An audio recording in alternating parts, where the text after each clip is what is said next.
We've all heard the argument that Jesus never claims to be God in any of the Gospels or just in the Bible entirely. So I went out and I tried to look for a verse in each Gospel, and then I also got a verse from Revelations that I think proves otherwise. The first verse I want to start off with is John chapter 8, verse 58, which says, Jesus said unto them, Verily, verily, I say unto you, before Abraham was, I am.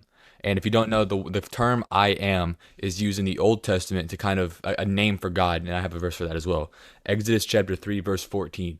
And God said unto Moses, I am that I am. And he said, Thus shalt thou say unto the children of Israel, I am hath sent you unto me, or hath sent me unto you. So you can see that the term or the title I am, or like the name, is used directly to like describe God or the name of God. So when Jesus claims to be I am, saying, hey, before Abraham was, I am, that's kind of a claim to be God. Another verse now in the book of Matthew, chapter 9, verse 2. And behold, they brought to him a man sick of the palsy, lying on a bed. And Jesus, seeing their faith, said unto the sick of the palsy, I think I'm saying that right, Son, be of good cheer, thy sins be forgiven.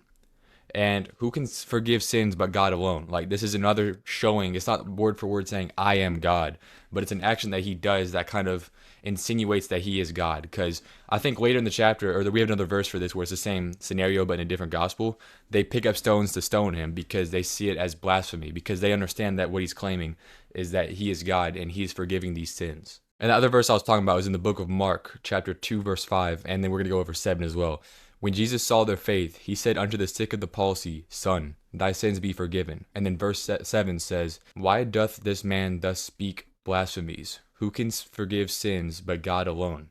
So you see, these people understand that he's claiming to be God and his action of forgiving sins. So that's another verse that kind of shows that Jesus is claiming to be God. Maybe not saying I am God outright, but through his actions. And then also he just does say that, like in the I am verse.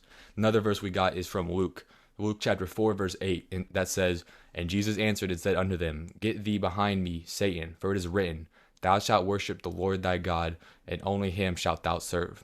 And this isn't a verse saying that he is God, but it kind of points to the idea that he is God another time, because we see people worship Jesus, and if he's just a prophet, he's not like actual. If he's not God himself, then he would speak against this. He would say, "Don't worship me." But because he says you should only worship God alone, and he gets worshipped and doesn't say anything against it, we can conclude that he sees it's all right and says, okay, I am God, right? He's not directly saying it, but you can infer that. If you want a verse for that, Luke chapter 24, verse 52, and they worshipped him, talking about Jesus, and returned to Jerusalem with great joy. So Jesus is being worshipped. Jesus said worship is for God alone, and he's not saying anything against it. So that obviously means that he is God. And in the verse in Revelations I was talking about is chapter 22, verse 13. You've heard it before, but you may not know the exact verse. I am Alpha and Omega, the beginning and the end, the first and the last. Now, who has those titles, who has those descriptions but God alone? Nobody else is the beginning and the end. No one is the Alpha and Omega but God. And when Jesus claims to be those things, he's claiming to be God. Again, he's not saying I am God, although he kind of is. Like, he's directly saying I'm the Alpha and Omega, and that's a title that God has. So you may not have the exact words that you want saying I, Jesus Christ, am God, but he says it in other ways. Like, it's kind of weird to be like he needs to say these exact words when he shows it through his actions and through his words, but it's like you have to interpret it, right? So Jesus obviously claims to be God in each of the four gospels and in Revelations as well.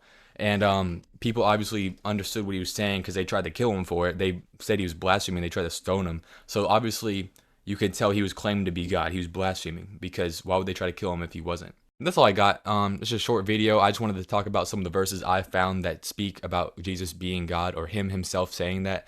So yeah, that's all I got. If you'd like to learn how to be saved, I have a video over here. If you'd like to learn how to start self-improvement, I have a video over here. Thank you for watching, and praise God.